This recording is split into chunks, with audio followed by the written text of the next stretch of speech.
Hola, muy buenas, soy Jorge López y antes que nada me gustaría agradecer el buen feedback que estoy teniendo respecto a estas clases.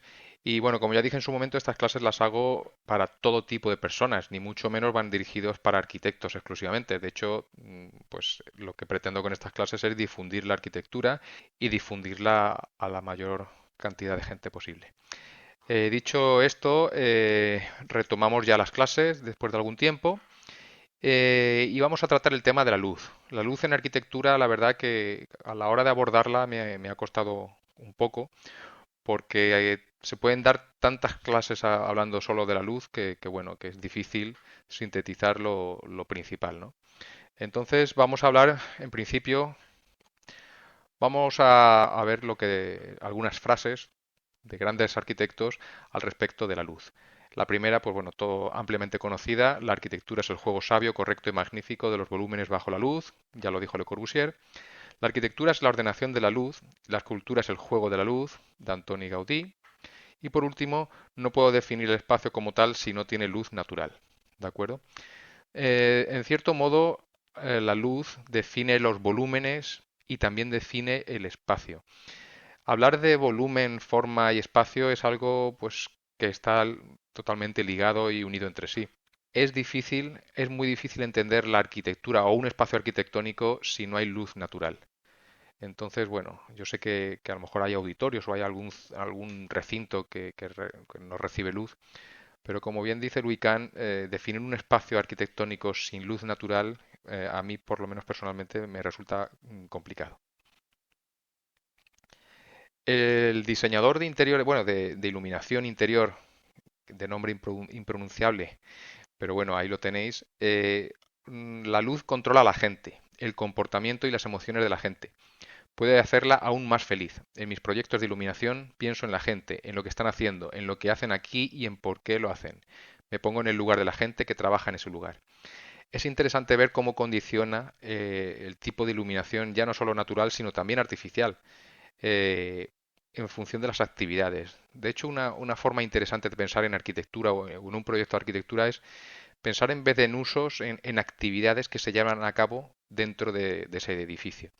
En el momento que definamos los tipos de actividad que se van a ejercer en ese edificio o en esa construcción, podemos entender que en unas zonas se requiere un tipo de iluminación totalmente distinta a otros lugares, ¿no? Vamos a hablar en esta clase de propiedades de la luz, luego hablaremos del empleo consciente o intencional de la luz en arquitectura y por último la relación que tiene la luz y los materiales. Vamos a hablar en principio de las propiedades y, como bien dice, la luz pura puede crear desierto, la luz sólida focaliza, la luz difusa desorienta, es decir, hay todo un repertorio de tipos de luz. De hecho, si nos fijamos, hay como una especie no reglas, pero una serie de, bueno, indicaciones. Y aquí hay mucha confusión en lo que es un lux, en lo que es un lumen, lo que es una candela. Básicamente son lo que refleja la intensidad de la luz, o por así decirlo, cómo experimenta nuestro ojo o es sensible a la intensidad lumínica que hay en una estancia. De hecho, un lux pues es un lumen, pero partido de metro cuadrado. Entonces, por ejemplo, podemos ver que, bueno, que las condiciones lumínicas de una zona de estudios pues son 300-500 luxes, mientras que en un cuarto de aseo pues 150-200 luxes. Vamos a hablar un poco de las propiedades de la luz. La luz es el espectro visible de una radiación electromagnética. Es una onda electromagnética que se define por los siguientes parámetros. Como cualquier onda, pues se define por una amplitud, un valle, una longitud de onda, una cresta, un periodo, el tiempo que tarda en dar una oscilación completa, y una oscilación completa realmente es el periodo o el espacio definido entre las dos crestas que vemos en esta gráfica. De todos ellos, el parámetro que más nos interesa quizás sea el de longitud de onda, porque es el que va a definir el tinte o la coloración de nuestra luz. De hecho, por ejemplo, aquí veis que en función de las distintas longitudes de onda, tenemos un matiz pues totalmente distinto.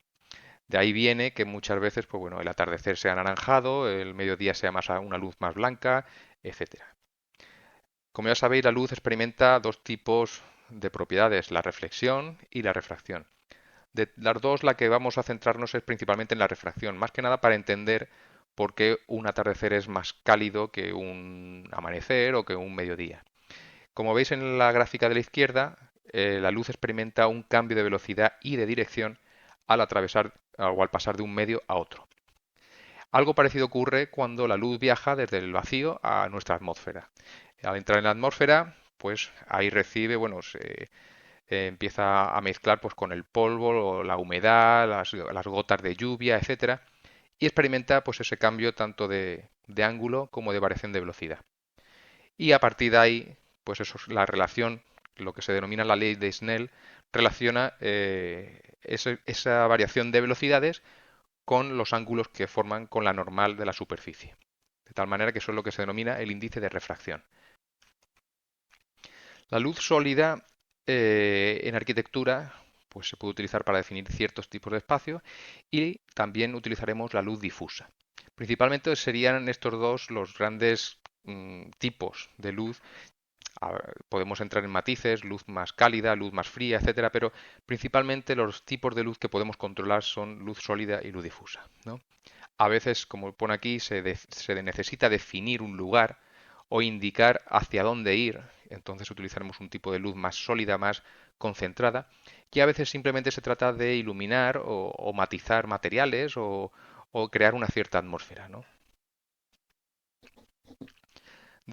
Dicho esto, la luz difusa podemos utilizarla para iluminar sin focalizar atención, generar ambiente, atmósfera y potencia pues, las texturas de los materiales que hemos empleado.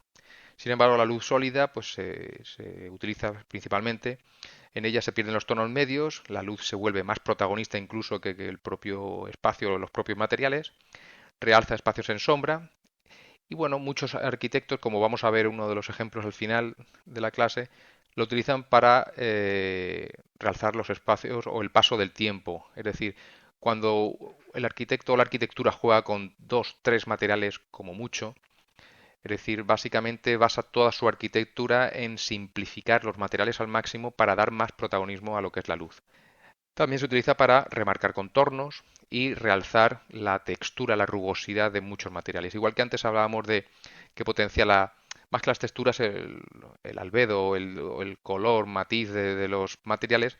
Cuando hablamos de la luz sólida, lo que se trata es de realzar esa rugosidad superficial de los materiales.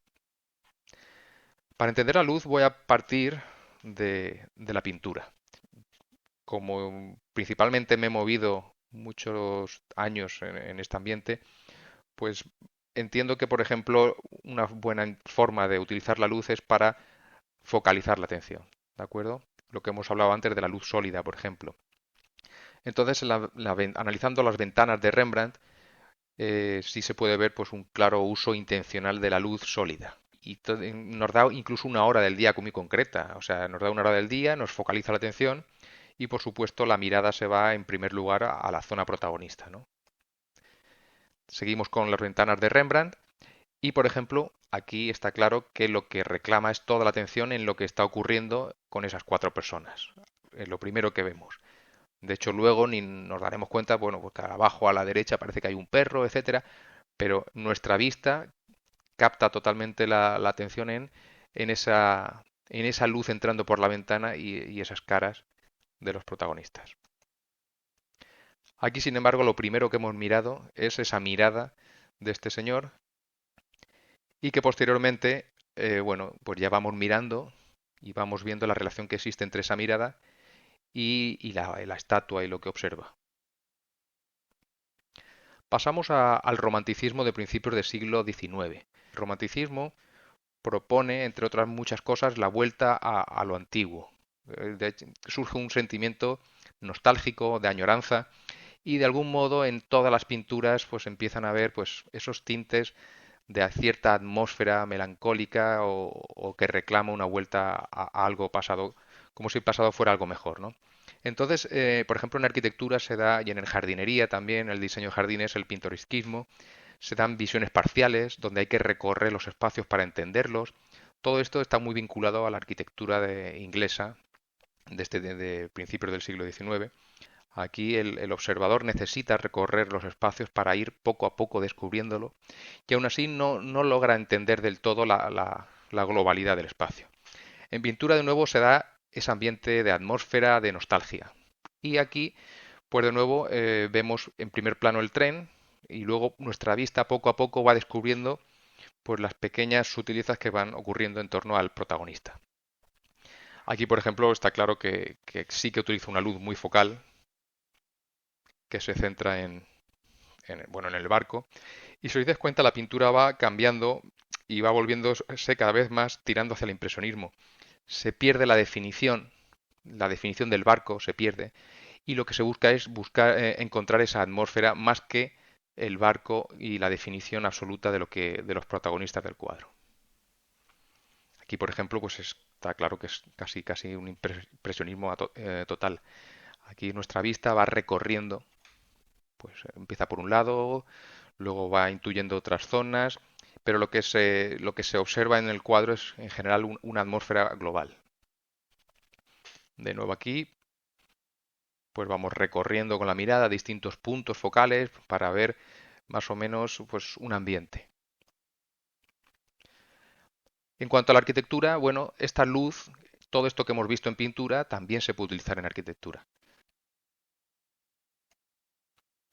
Por ejemplo, a lo largo de la historia la luz se ha utilizado pues para, por ejemplo, entender un espacio como divino, por ejemplo, en el Panteón, la mística de la luz gótica, silencio de la luz románica, la serenidad de John Swan, que si alguien no lo conoce os recomiendo encarecidamente que si puede ir a Londres se pase por Sir Lincoln Inn Fields, creo que es la calle, donde está la casa museo de John Swan. Si tengo la oportunidad en próximas clases, pues intentaré enseñaros ese alarde también de luz que supone la casa museo de John Swan. La claridad de la luz de Louis Kahn, etcétera. Podríamos poner así bastantes ejemplos. Voy a explicaros unos ejemplos de algunos ejemplos personales. Por ejemplo, este tiempo que he estado fuera ausente, he estado en Sevilla, he estado en varios lugares, pero bueno, y siempre voy tomando notas de los edificios y de las situaciones que me interesan. Aquí estoy pintando una casa andaluza donde he estado, una típica. Esto es el patio, la casa, esa es la calle estrecha, lo que dibujo al principio, una calle muy estrecha en sombra, y la calle en sombra lo que produce es precisamente sombra y al estar en Sevilla pues entenderéis que es necesaria esa sombra. El norte se sitúa ahí y el patio trasero se sitúa siempre a sur. En el patio trasero hemos dibujado también un limonero, típico también pues de esas casas antiguas andaluzas, y la casa en sí es bastante estrecha y se compone de tres bandas, básicamente tres bandas, y unos muros perimetrales pues estupendamente gruesos, hechos de mampostería, al menos 50 centímetros de espesor, y es un refugio perfecto para el sol del verano. La vivienda tiene su patio a sur cálido y tiene su entrada a la casa a través de la calle estrecha. ¿De acuerdo? El sol ilumina y calienta el patio trasero, y la calle genera una zona fría. Estoy dibujando los dormitorios. Se genera a la izquierda un espacio de dormitorios y a la derecha tenemos en la fachada del dormitorio, y en la otra zona, en esta zona que estoy remarcando, se sitúa el salón estar y la cocina, en la zona más vividera, ¿de acuerdo? El patio ya hemos dicho que es la zona cálida, la calle la zona fría, y claro, ya sabéis pues que la zona fría, el aire frío va hacia donde está la zona cálida y se genera toda una circulación de ventilación. Y además hay en Andalucía, como ya sabéis, las puertas casi siempre están casi siempre abiertas. Genera una ventilación estupenda. Y ahora voy a ampliar la casa un poco para que veáis cómo a veces la luz también se utiliza de forma práctica y bueno, y cómo se puede entender el sol, el sol como un elemento más de construcción. Ahí hemos dicho, aquí va a estar la cocina y el estar.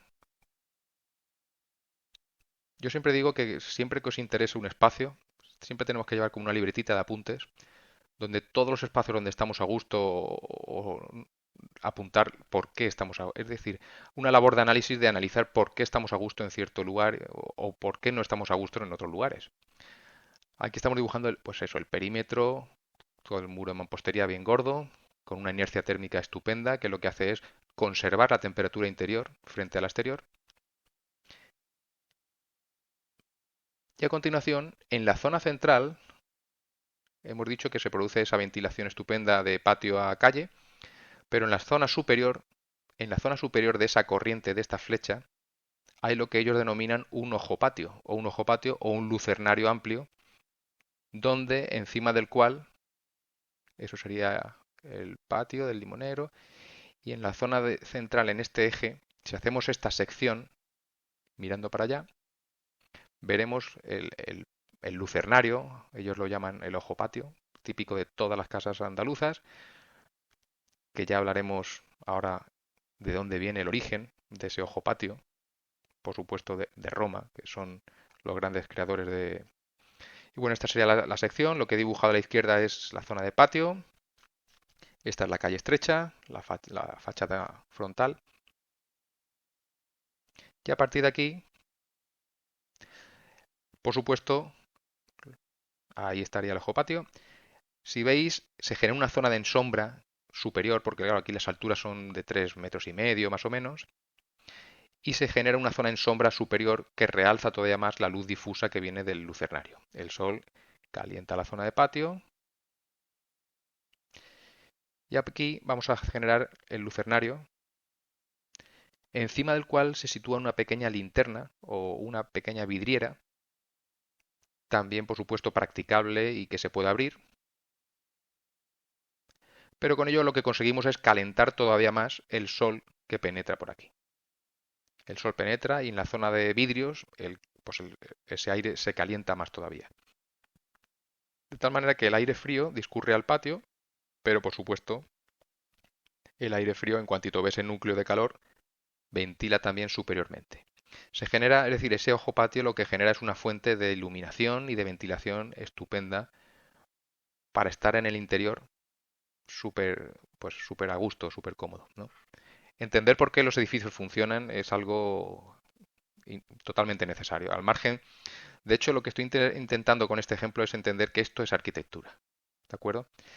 Este mismo ejemplo se puede hacer con arquitectura minimalista, con arquitectura, es decir, la forma, el diseño se puede luego variar, pero, pero lo interesante es saber por qué funciona y qué es lo interesante del concepto que va más allá de la forma. Otro ejemplo, por ejemplo, me lo encontré en una casa de campo en Tarragona. En esta casa de campo solamente voy a dibujar la sección. La sección está definida por 3 niveles. Aparte veis que los niveles están como escalonados. Y en este cambio de temperatura, porque aquí hay otra temperatura, se producen estos 3 niveles. Y la zona vividera es la que estoy remarcando. Esa es la zona donde se habita, donde se vive el día a día.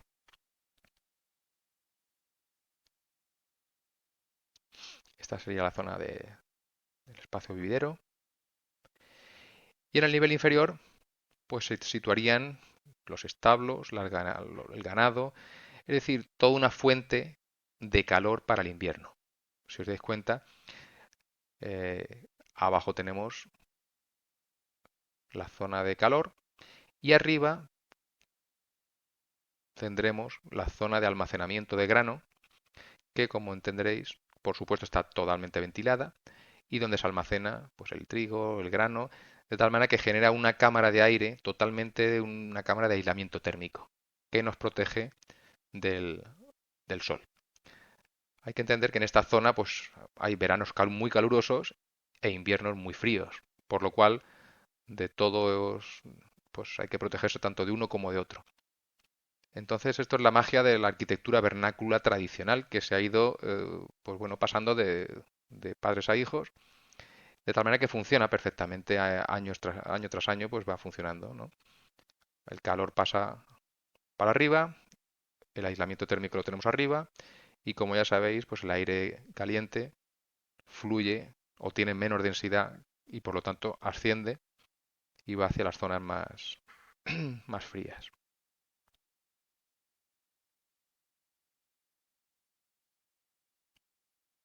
Y por último, os vamos a hablar de una pequeña vivienda de una tribu en África. Estos ejemplos los he puesto, tengo varios ejemplos, pero bueno, me parecen bastante adaptados al uso de la luz, ya no de la luz, sino del contexto y del sol como otro elemento más de construcción. ¿Y cómo podemos explicar la arquitectura sin hablar casi ni de dormitorios, ni de estancias, ni de distribución, sino simplemente de su funcionamiento? Esta viviendita es una tribu africana que realmente, bueno, esta es la cubierta, lo que estoy dibujando. También, no sé si os dais cuenta, pero casi todas las ideas buenas de proyecto, que es las que estoy contando, se cuentan en sección. Excepto la vivienda primera, casi en todas se cuenta con sección. Arriba está toda una amalgama de ramas. Este es el espacio vividero, el espacio central. Y lo que he dibujado arriba es toda una cubierta amplia. Ya habéis visto que genera incluso unos espacios en sombra estupendos, estos que están aquí. Y toda la cubierta está, pues bueno, formada por ramas, trozos de incluso de barro, que protegen estupendamente, pues, de la lluvia, del sol, etcétera. Lo interesante es que la lluvia al caer por esa zona de ramas y barro, que al fin y al cabo, pues el barro es ciertamente hidrófugo, consigue que la lluvia resbale a través de esa cubierta, de ahí su forma. Y una vez que resbala la lluvia, en el suelo tenemos preparadas unas acequias, unos canales de riego que van hacia unos aljibes, de tal manera que todo el agua, por eso la gran dimensión de esa cubierta, además de generar los espacios en sombra laterales, genera pues una buena recogida de agua que bueno, que luego va a los aljibes y por supuesto luego irá pues a los cultivos que se generan más allá de la acequia.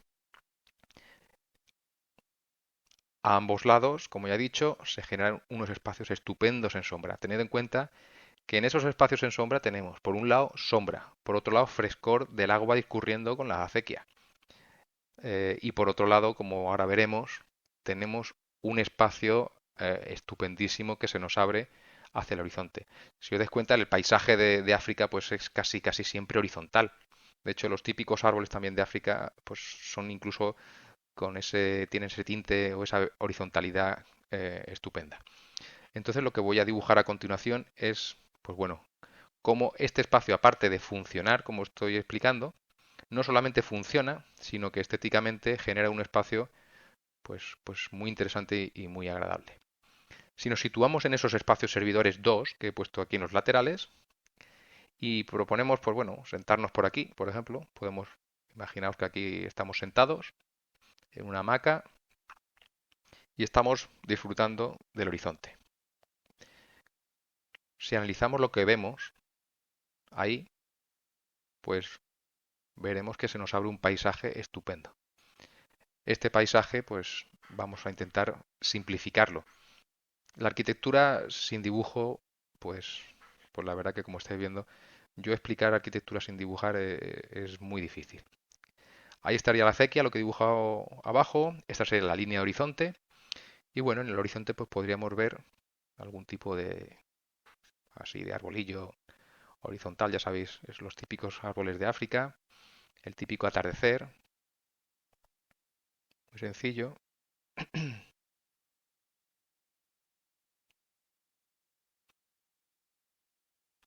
Bueno, por ahí irían los distintos campos, las distintas delimitaciones de los campos de cultivo, las acequias regando mediante brazales a lo mejor pues a esos campos de cultivo.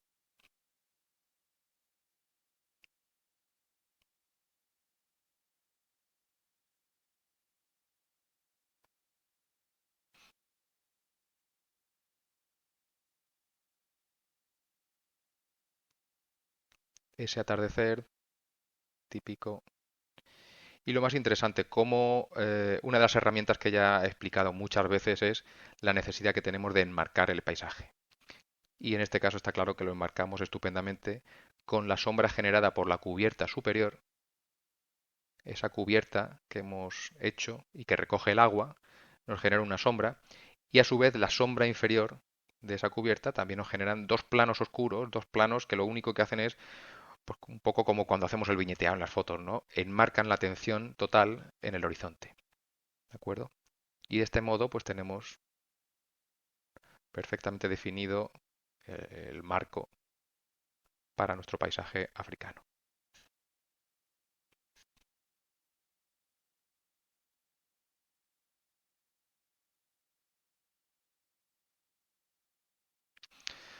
Bueno, ¿de dónde viene, por ejemplo, la idea del ojo patio que hemos dicho en Sevilla? Bueno, pues uno de los posibles orígenes es el impluvium romano. El impluvium romano se situaba en la zona semipública de la vivienda romana, de la domus, y se trataba de un impluvium que, como su nombre indica, recogía la luz y el agua de lluvia. Todas las cubiertas hacían que al llover cayese ese agua hacia el estanque que veis inferior y era una zona semipública por donde se llevaban a los invitados y aparte, pues por supuesto, iluminaba de una manera cenital estupendamente la vivienda. De algún modo, lo interesante es ver la proporción alto-ancho. Muchas veces falla eso, es decir, estamos hablando de la luz, estamos hablando de distintos conceptos en arquitectura, pero por supuesto hay que tener en cuenta que la proporción, algún día hablaremos de ella, pues es imprescindible, ¿no? Es decir, por ejemplo, ved aquí la proporción altura-anchura, altura de columna, anchura de impluvium, y es necesario para generar esa zona, o para, por lo menos para hacer protagonista al lucernario. Se trataba de un pozo de luz y de agua, un área semipública de tránsito, y el copluvium es el estanque aljibe inferior que hemos mencionado anteriormente. Otro edificio impresionante de Roma, bueno, este lo conoceréis y si no lo conocéis, si tenéis la oportunidad de ir para allá, estupendo. El Panteón Romano. El Panteón Romano, construido en el siglo II después de Cristo, mandado a construir por Agripa. Bueno, pues la magia de este espacio, como sabréis muchos, está en su interior. De esta manera utilizamos una luz sólida. Yo creo que es el ejemplo que casi todo el mundo pondría para hablar de luz sólida, ¿no? Pero una luz sólida, antes hemos dicho que se utilizaba para marcar, por ejemplo, el tiempo. ¿Cómo enmarcar el tiempo? Pues esto realmente es casi un reloj solar. Es un reloj solar, es una forma de generar un espacio en silencio, porque simplemente ves este espacio de esta bóveda de 43 metros de diámetro, ese óculo abierto de 9 metros, y simplemente al entrar, pues bueno, ya Stendhal pues dijo aquello de que bueno, que este espacio es de los dioses. Evidentemente, Panteón viene precisamente de templo de todos los dioses. Manifiesta el paso del tiempo, ciclo de nichos con estatuas, los nichos, hay unos nichos ahí. Claro, el tema, este edificio al margen de la luz, pues está perfectamente construido. Cómo aligera la bóveda con esos casetones para que haya menos peso, cómo utiliza los hormigones y conforme se va acercando hacia el óculo para que tengan menos peso, utiliza hormigones mezclados con cenizas volcánicas más aligerantes. En fin, es todo un arte constructivo. Espacio de silencio y contemplación y lo que acabo de decir, el arte constructivo.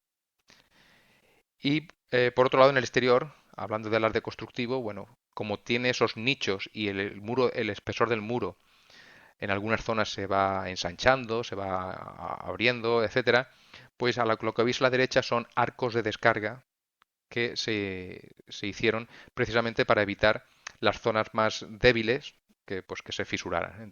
Y bueno, ya veis a la izquierda en la sección, pues esa sección, cómo la bóveda se va poco a poco estrechando hasta llegar al óculo y cómo emplearon pues distintos materiales perfectamente adaptados a la construcción de la bóveda.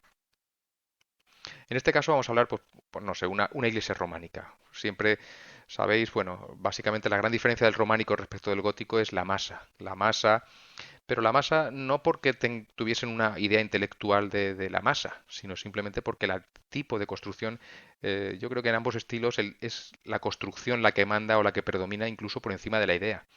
Muchas veces pensamos que la arquitectura va de la idea al dibujo y del dibujo a la construcción. Y hay que entender que el dibujo casi en arquitectura no aparece hasta el Renacimiento. Hablamos del siglo XV-XVI. Con lo cual, toda la arquitectura anterior básicamente se basa en la construcción. A partir de la construcción sale la idea, o a partir de una idea sale la construcción, y el dibujo, pues poco a poco con el tiempo se va configurando una arquitectura hacia, pues, bueno, con dibujos. Pero inicialmente era un tema principalmente constructivo, ¿de acuerdo? Entonces, como no conocían otra cosa, sino simplemente el arco de medio punto, como estáis viendo aquí, ese es el gran instrumento estructural y constructivo que conocían, pues ahora como veremos, el muro, perdón, el arco de medio punto requiere de masa. Y si hay masa, pues los agujeros deben de ser más bien pequeños, estrechos y por lo tanto se genera un espacio en penumbra con focos iluminados en ventanas, etcétera. El paso del románico al gótico parte de un cambio de construcción, de un cambio de estructura. Si dibujamos aquí una nave de una iglesia, así vamos a dibujar simplemente una única nave, no vamos a hacer las naves laterales. Ahí estaría abajo el nártex de entrada, aquí estaría el ábside, y ahora vamos a dibujar el transepto, que sería la nave perpendicular.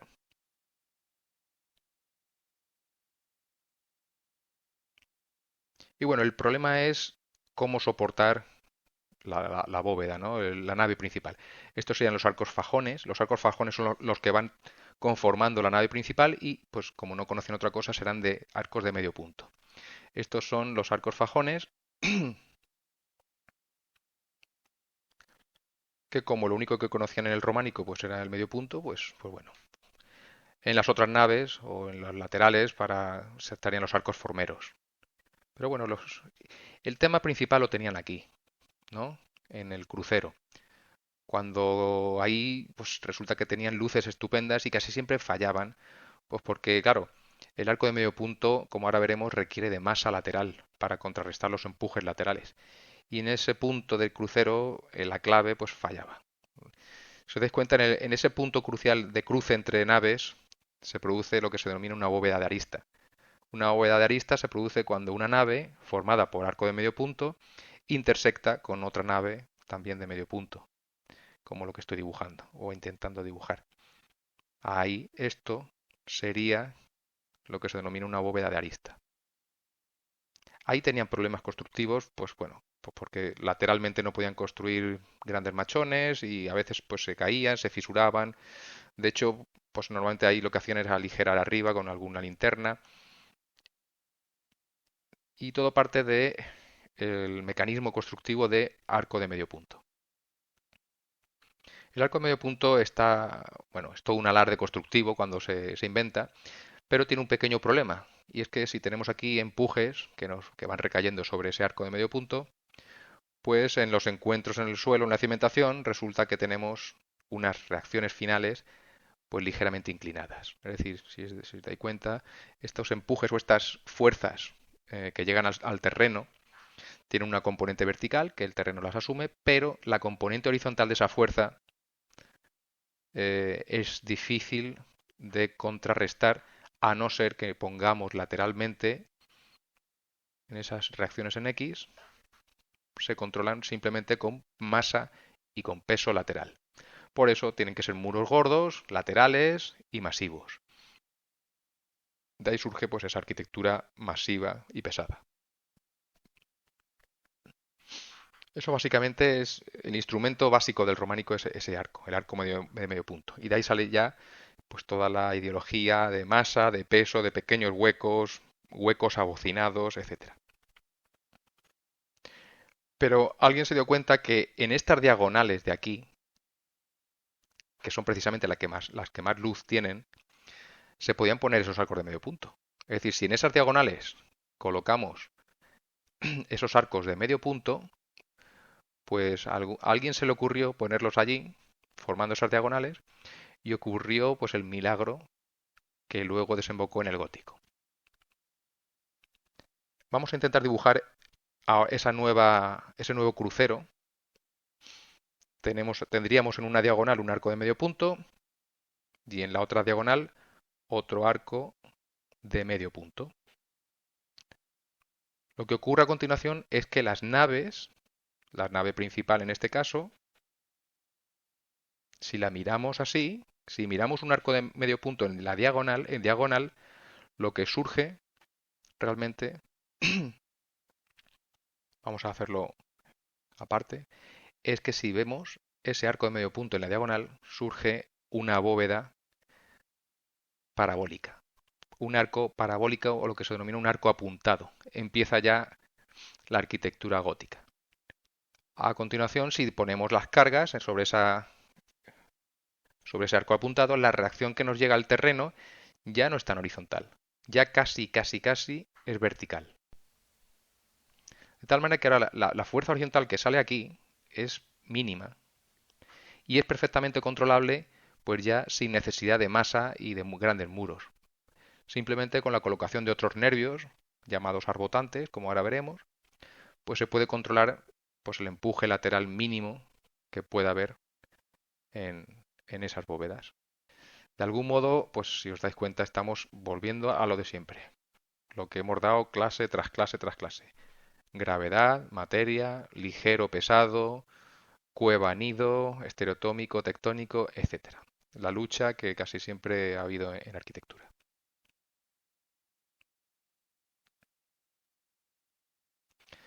Bueno, pues tenemos aquí algunos ejemplos de cómo cambia de las fotografías anteriores al gótico.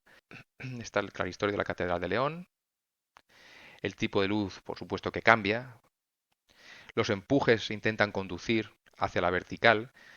Si os dais cuenta, bueno, pues todos los empujes rojos casi horizontales, se le suman los famosos pináculos, lo que hacen es generar peso.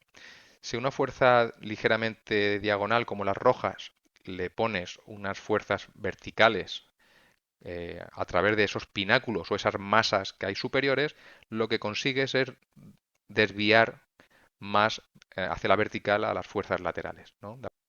Y claro, a partir de ahí surgen catedrales que, bueno, que son todo un alarde de nervaduras, pináculos y formas distintas de dirigir los empujes. Bueno, pasamos ya de un poco de la construcción y de la forma de ver, de entender la construcción y la luz en el pasado y seguimos retomando esos mismos conceptos, pero en una arquitectura más actual. Vamos a hablar, por ejemplo, pues de Tadao Ando. Si hay algún arquitecto que maneja la luz y hay una cosa curiosa, creo que ya lo he dicho, cuando alguien maneja o quiere poner toda su atención en la luz, realmente los materiales que utiliza son dos o tres. El protagonismo debe ser exclusivo casi de la luz. Entonces, de nuevo, la luz como generadora del paso del tiempo, pureza volumétrica, aislamiento, silencio, conceptos que ya hemos visto en toda la arquitectura pasada, pero que bueno, como ya os he dicho cuando he dibujado la casa de Sevilla o la casa esta de Tarragona, etcétera, esos conceptos se pueden aplicar a un diseño más actual o más antiguo, pero el concepto, lo de dentro, eso permanece. Entonces, a mí, eso realmente creo que ya lo he dicho en alguna ocasión. Casi a mí lo que menos me interesa actualmente en este momento es pues las formas o el diseño de la arquitectura. Realmente a mí lo que me interesa es el mensaje interno y cómo la forma o el espacio manifiesta de una forma directa e inmediata esa idea interna que tiene la arquitectura. Estos son los materiales que utiliza, vidrio, acero y hormigón, y la luz, como siempre, pues un material más. Volumétricamente el exterior, bueno, pues ya veis que es bastante compacta, bastante sencilla. También, de nuevo, no quiere alardear demasiado con formas que, bueno, que quiten la atención a la luz. Y el uso de la luz intencional, pues por ejemplo, para remarcar paseos, remarcar caminos o encuadrar vistas, ¿no? Aquí veis, pues bueno, una atmósfera totalmente distinta en un pasillo que te indica hacia dónde ir, a cuando llegamos a una zona de estancia donde la luz pues ya se vuelve más difusa e incluso en alguna zona pues enmarca simplemente el paisaje mediante las ventanas y no entra casi luz. Al exterior pues una luz difusa con volúmenes puros y sencillos. Ya veis el hormigón, pues bueno, el hormigón Tadao lo trata exquisitamente con unos acabados fratasados y casi pulidos y pues estupendos. Entonces lo que dan es más rotundidad si cabe a la volumetría exterior. Y todas las texturas pues se remarcan, como hemos dicho, con esa luz sólida. La luz sólida remarca y enfatiza la atención en esos cambios de relieve. Y por último vamos a ver un ejemplo que bueno, uno de los grandes arquitectos para mi gusto actuales es Peter Zumthor. Recomiendo que veáis toda su obra y vamos a centrarnos solamente en el Museo Bregenz. El Museo Bregenz que parte de una idea de luz. Aquí sí que está claro la luz para posteriormente tamizarla. ¿Cómo debe ser la luz de un museo? Si os dais cuenta, normalmente los museos casi no tienen luz. Son casi siempre, pues bueno, sitios estancos, sin luz natural, donde apenas sabes nada del exterior. Sin embargo, Peter Zumthor en este ejemplo quería todo lo contrario, que el exterior, la luz del exterior, impregnara el interior. De algún modo, quería estrechar la relación entre el arte contemporáneo que se iba a exhibir y la arquitectura o el contenedor donde se iba a exhibir. De nuevo, elementos básicos o materiales sencillos como los de Tadabando, vidrio, acero y hormigón. Y por último, el tipo de luz, a diferencia de Tadabando, donde básicamente la luz sólida es la protagonista, en este caso es la luz difusa. Una luz difusa que ilumina, pero sin destellos, sin necesidad de tener en cuenta que es un museo y por lo tanto la luz debe estar bastante controlada. A diferencia por ejemplo, la mayoría de las construcciones, en gran parte de las construcciones actuales, pues bueno, partimos de un muro y lo que hacemos realmente luego es, pues bueno, eliminar partes de ese muro donde queremos que entre la luz, ¿no? Pues un poco, pues una vivienda convencional o un poco también como trabaja o ha trabajado, hemos visto que trabaja Tadabando, ¿no? Pues bueno, aperturas sobre algo sólido y va abriendo distintos huecos o ventanas, como queráis llamarlo. Sin embargo, Peter Zumthor para su museo parte del concepto inverso. De algún modo parte de toda una piel de vidrio. Voy a dibujar aquí mediante puntos. Todo el perímetro es una piel de vidrio translúcido. Es decir, de algún modo todo está iluminado en el interior. Pero claro, necesitamos controlar esa luz. Y la controlamos mediante muros en el interior. Que aparte luego esos muros van a conformar la propia estructura del edificio. La estructura se basa en 3 o 4 muros verticales de hormigón que controlan la luz y a su vez son parte de la estructura del edificio. Aquí se ve perfectamente, como ya hemos visto, donde se refleja la idea de un proyecto siempre es en sección y a la izquierda tenéis un poco la idea. Si veis el dibujo de la izquierda, pues entenderéis perfectamente cómo la luz entra en la piel externa de vidrio, pero luego es que el falso techo también está hecho de vidrio translúcido. Con lo cual todo el falso techo recoge, si os dais cuenta en el dibujo de la izquierda, ahí está sintetizada la idea de este edificio. Los muros suben hasta el falso techo, pero una vez que llegan al falso techo ya comienza una apertura continua que ilumina todo el falso techo de vidrio. En la sección de la derecha también podemos ver lo mismo. De algún modo la luz queda, pues, está comprendida entre lo que es el suelo, el forjado y en la parte del falso techo translúcida. Esta sería la planta. Pues la planta son 3 muros en este caso, donde ya veis dónde se sitúan las escaleras, totalmente en el perímetro, dejando el espacio central como el gran protagonista donde la luz se controla. La luz queda tamizada o queda en esas zonas exteriores de algún modo controlada, dejando el interior para una luz difusa donde se colocarán las obras de arte. Este es el exterior, que además de ser una piel translúcida de vidrio, pues va formando como escamas y permiten la ventilación en esa cámara entre el vidrio y los muros. Esta sería la situación de la planta baja. En la planta baja no hay tanto control de iluminación difusa, se trata más bien de una iluminación casi directa. Y bueno, esta es la iluminación. Si os dais cuenta, pues el forjado superior se ve, es bastante brutalista, es decir, el hormigón en esencia pura. Y vamos subiendo y llegamos a las plantas donde se exponen las obras. Y ya veis ahí, el falso techo es exactamente igual o el mismo material de la fachada exterior. Y la luz penetra por él de una forma totalmente difusa, haciendo destacar la textura de las obras, de los muros de hormigón, etcétera. De algún modo los muros de hormigón se vuelven los grandes protagonistas. Bueno, forman el trasfondo o el decorado perfecto para poder observar las obras de arte. En este caso, para un museo, el tipo de luz debe ser algo difuso, debe ser algo homogéneo y debe de primar pues, la obra de arte o el control de las formas y de la textura por encima de la luz sólida. Bueno, estos son algunos pisos, algunas distintas decoraciones en función del tipo de obra de arte que se iban a exponer, etcétera. Bueno, y eso es todo por ahora. Si os ha gustado, pues le dais al like o suscribiros y espero que próximamente daros una nueva clase El tema, pues bueno, ya lo pensaré. No sé si seguiremos con la luz o ya pasaremos a técnicas de dibujo en arquitectura, pero de todas maneras, muchísimas gracias por estar ahí y nos vemos en la próxima.